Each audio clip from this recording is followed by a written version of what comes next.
Hi అండి అందరికీ. అందరూ ఎలా ఉన్నారు?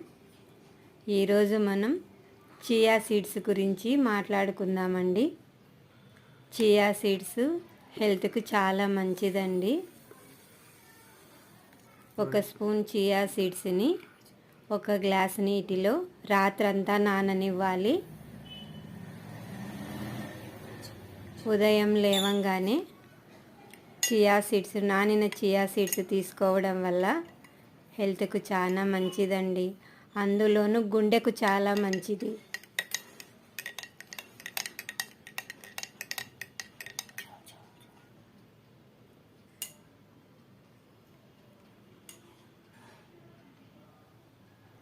బాయ్ అండి అందరికీ.